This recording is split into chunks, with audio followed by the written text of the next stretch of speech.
to Center Sports Science here at Las Vegas Bike Fit. Colby Pearce in the house. Colby's come through Vegas, said hello, been talking the trade, riding some bikes, because we do ride bikes. It makes us... I try to. Not as well as we used to, right? Not as often, not as fast. Riding. I don't know, the older I get, the faster I was. Well, absolutely, dude. That's 100%. Yeah, I know. It's not so much about fast these days. It's just about getting it done. It's one of those things that you can do for a long time. That's the great thing about cycling. We were out talking about group etiquette, and Colby I mentioned some group riding etiquette, and sort of started something which lasted, probably the conversation could last longer than our ride did, because we're in these post-COVID times, we like to say now, where a lot of people have got into bike racing or bike riding, because there hasn't been much racing, let's face it. That's true. There's some skills or some unwritten rules. I think cycling has a lot of unwritten rules. Do you think? Well, probably most sports do, but yeah, cycling definitely does. Yeah, the sock rule. Right. You got length of your sock. I mean, really there's the whole UCI discussion. Right. Well, that's the actual law. Right. But there's these rules. Right? You know, like what is the rule? I think I'm in violation of some sort of rule. Dude, I've got little ankle ones on. This is like ankle length. That's like definitely 1980s. That's showing my age of the sock line. It's when the tan line's all wrong on my leg. But yeah, the etiquette regarding riding a bike in a group, and when you're out on a group ride or out riding, and you come across another group of cyclists. What's the right thing to do? Is there a right thing to do? I don't know. Colby, what's your...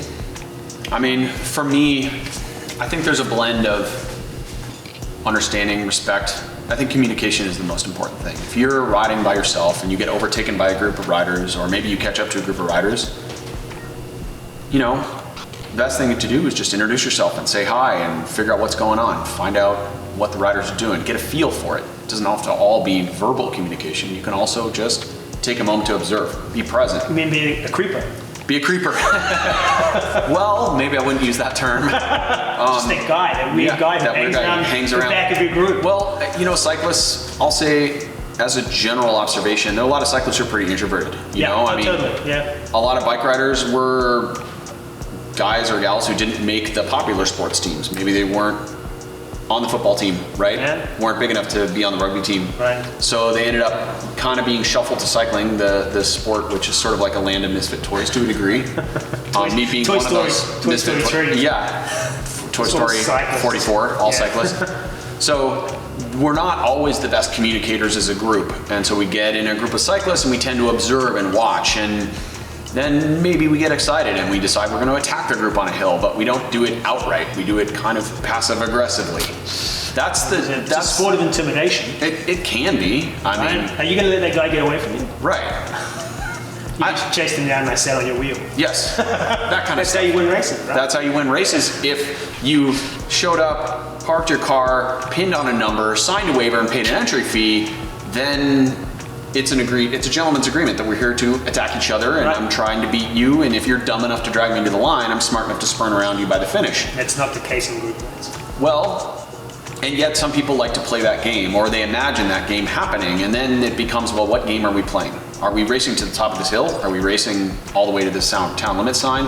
Or are we racing at all? Right. Or are you getting carried away and trying to passive aggressively sort of half wheel me or 3/4 wheel me all the way up this grade? Right.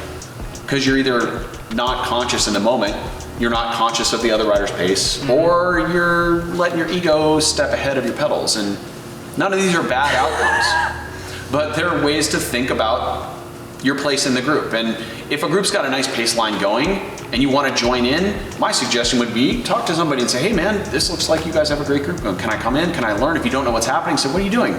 Ask for guidance. Yeah, ask for leadership. I think that's a really important thing is actually ask. Yeah. Don't just assume. Insert yourself.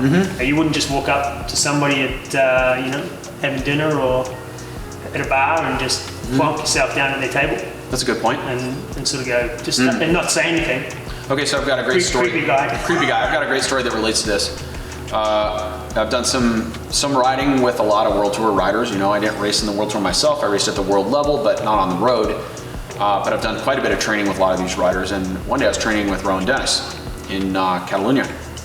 And he was telling me a story about how he and his teammates were out training at the time. You know, we're talking 6'8" World Tour riders, 2x2, doing their thing. And at one point, a rider trickled into their group. I don't know if who overtook whom or who joined on a road or whatever. And it was a random rider, someone who's not on the team, you know, a recreational rider. And the rider took it upon himself to join this group and suck their wheels for many, many kilometers, right? And he wasn't necessarily getting in the way, but it got to the point where Rowan turned to him and said, "Hey man, would you mind not riding with our group?" And the guy took great offense to this, and he couldn't understand it. He couldn't understand it. And Rowan thought about it for a minute, and then he explained to him, "Well, okay, here's how this works. Let me explain this to you. I'm at work right now. So Monday, if it's okay with you, I'm gonna come to your office and I'm gonna sit on in your office on the end of your desk, and I'm just gonna start chatting with you. Right. Is that okay? While you're trying to work? I mean, I know you probably got phone calls and meetings to do, but I just wanna hang out and be around you while you're working." Right. And that was a great illustration of the perspective that riders need to have. When an athlete is training professionally, they're out on the road and they're doing their job. They're in the office. They have a task. And you know, there are all kinds of liability issues and people make mistakes. And if you crash in front of someone like Rowan, that's potentially for him an extremely costly accident. And we all make accidents. We all have accidents, I should say. What's the assumption as well that you don't the skill level? Yeah. Right? There's a skill level to it. There's a skill level. And reaction times and understanding. It's like why we like riding with our friends, people we ride regularly with. Yeah. It's because you feel comfortable. You know what this guy does. You know his riding style and you know how fast he is around corners. Exactly. And some people who just have a little bit of pushback when they get out of the saddle, and some people who have a lot of pushback when they get back to the saddle. You know, just understanding that and the unknown when you put the unknown into the mix. Yeah, and you could assume or imagine that a lot of group rides, especially established group rides, have sort of a typical pattern. You know, maybe they've got a gentleman's agreement to race up a particular climb, but then relax. Maybe they've got a sprint that they do, and if you're unfamiliar with that, whatever their arrangement is, a pace line in this section, a faster section here, a recombobulation point there. If you're unfamiliar with that, then you might disrupt that rhythm. And it's not to say that you shouldn't ever join a group ride and jump in and meet people. That's not what I'm saying at all. Totally, yeah. But I think it's good to ask. It's good to make friends. And I think that one of the things you certainly, if you're new to a group ride or a group, then you might be strong, but there's no need for you to insert yourself straight away. I think is important. I think it's probably good etiquette just to sit back if you're first time up. Sit back.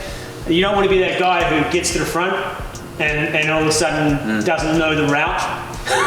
And you know, everybody turns left or turns right. Yeah, that's a potential hazard for sure. Or simply is really disruptive to the pace, the flow of the ride. Yep. Right. If the group is trying to accomplish something and you get to the front and you're flexing on everybody, okay, that's not the end of the world. But what is cycling about? Learning to ride in a group effectively and work together. That's how you accomplish great things, right? Learning things like pace lines, learning from the riders who are more experienced. And if there's an opportunity to learn there, then that's a good opportunity.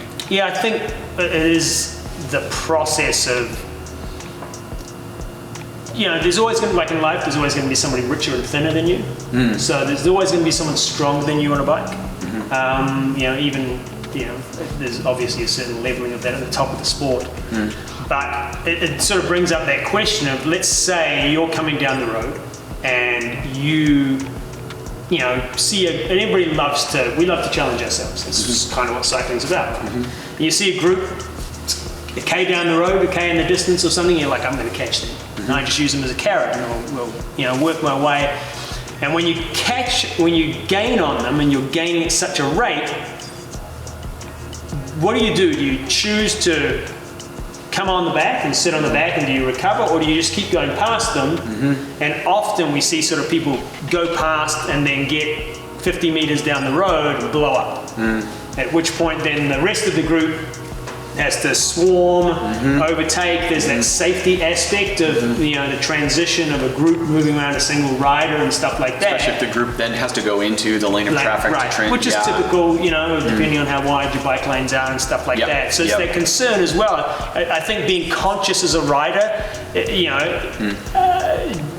check yourself before you wreck yourself. Just, because there is the perception of the people you're passing as well. And it's, if you go past someone and you blow up 50 meters down the road, it's like that guy who goes off the front of the climb and then explodes, okay, now we all have to go around you. So my perspective on that is like, look, cycling is a practice, and part of a practice is about learning yourself and learning what you can do. And maybe you've been chasing this group for a couple K, or maybe you've been sitting on it for a couple K, and you get fired up and you decide, I'm gonna smack these guys and see what I can do. Or I'm gonna go drop these ladies and see if I can make them hurt. Okay, that's fine. But have the awareness to, if that does happen, we always have to consider safety first for all the riders on the road. It's not only about you and your universe, it's about everyone's universe. And so if there's room on a shoulder, for example, for a 2 abreast group maximum to be legal, compliant, and safe, and you go rocketing past the group during a safe moment, and then you explode in smithereens, or you decide, I can't do this anymore, I'm gonna slow down, and you feel the group coming, then I would just simply say your objective is to keep to the right as far as possible to allow the group to repass you safely. You went and explored your ability to drop the group, it didn't work out, that's okay. Cycling's a practice, it's about learning, it's about you testing your limits. But be respectful of the group behind you, and then when they come past, say, oh, I did my best. Maybe you don't make a comment, maybe you just hide in the back, and then you've learned. Right. And as long as you've learned and done it safely, then everyone's gaining something, I would argue. It's funny, you remind me of a funny story of someone who you and I both know, the G-Man, Graham Miller. And I remember as a young rider thinking I was a hot shot and going to the front of the group ride one day, the club ride. And then Graham pulls up next to me, and I might have been pushing the pace a little bit too hard because I thought I was a hot shot, and Graham pulls up next to me and he goes, man, you look strong today. And I'm like, and I'm like, and he's like, yeah, you need to stay on the front for the rest of the ride. Okay. And so, 100K into the ride, I'm like tongue on the top tube. Yeah. Just cross-eyed because I didn't want the G-Man to kick my ass if I right. didn't follow his instructions. But it taught me a lesson that there's always, on certain days you're going to be strong, and you go with a group, you work with the group. It's not about you. Yeah. I mean, ultimately, that's one of the greatest, most elegant aspects of the sport of cycling is when you work with a group cohesively and it brings more out of you, brings more depth out of you, pushes your limits, but collectively you cover the ground smoothly, safely, and efficiently. That's a real art of the sport. And, whenever any growth happens, some of those fundamentals can be lost in any industry, bike fitting, coaching, all of these industries suffer from the growth, and then it takes a while for the tenets of the knowledge, the real wisdom to permeate to the boundaries of that growth. And I think cycling's in one of those phases right now, I would say, to a degree. We've had a lot of new growth, that's a good thing. We all like to share the sport that we enjoy. You're right. Yeah. People are joining the sport, and we love the sport for a reason. So we want to share that joy with other people, that's normal. That said, if you're a rider who's on the cusp of that edge of growth, this might be some useful tips for you in how to integrate your practice with a group ride and learn from people who have more experience in the sport than you. Yeah, I think that we spend a lot of time in cycling developing the engine and not a lot of time learning the skills. What we were talking about before, the soft skills. The soft skills of cycling, what are and there's various, bike handling and all sorts of things. But I think cycling etiquette is one of those soft skills as well. I would agree. Yeah, we think of skills as handling, for example, or cornering down a descent. That's probably, I would imagine that's the way most people think about skills. I would offer that skills also involve being efficient in a group, learning how to hide in the wind, follow the right side of the wheel at the right distance safely but effectively, right? Pacing, reading the group, and when you come to the front, applying the right amount of pressure to keep the pace the same, but accounting for the increased wind resistance you're experiencing when you're pulling, right? It's real common for riders to get the front and just lift the pace because they err on the side of, and you might imagine that that's because the rider is a little, we'll say, not confident in their ability. Maybe they feel like they're not as strong, so they have to overcompensate for that strength by ramping up the gas. And then that changes the pace in the group. Not only that, but if they are the 8th strongest out of 10 riders, then they've just smoked themselves on the front of the group, and now the chances of them finishing the rest of the ride in one piece are not as good. I think also, when we watch cycling as a sport, and all we, you don't watch amateur cycling on television, you watch professional cycling, and I think things get a little bit distorted because, you see these super domestiques sitting on the front of the group taking these monster pulls, and just to perceive what it takes to do that, it's otherworldly. Like, the whole thing when we talk these days about output and, guys doing 6.8 watts a kilo for 24 minutes. If you have a smart trainer, set your smart trainer to 6.8 watts a kilo and see how many seconds you last. Yeah. And it's just, so what we see doesn't, in our minds, we're like, oh yeah, I'm gonna be like a super domestique today. But that's not the way it works. Smooth, short pulls.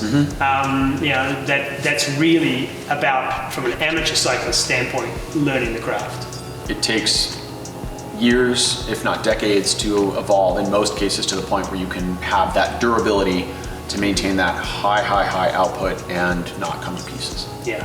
That's a craft. Yeah, and it's a small group of people who have the ability to do that in the world. Yes. Yeah. Right. This is not that many. You don't come across them very often. That's why the sport is, when it's practiced at the high level, it's beautiful to watch. You see people who are. And it looks effortless. It does. And therein lies the problem. And I think that's the same with any sport. You watch any sport at the highest level, whether it be figure skating or ski jumping, and you're like, oh, how hard? Surfing. Doesn't look hard. That looks so. Until you try it. So, looks like that'd be easy. No. So hopefully those are tips you find useful.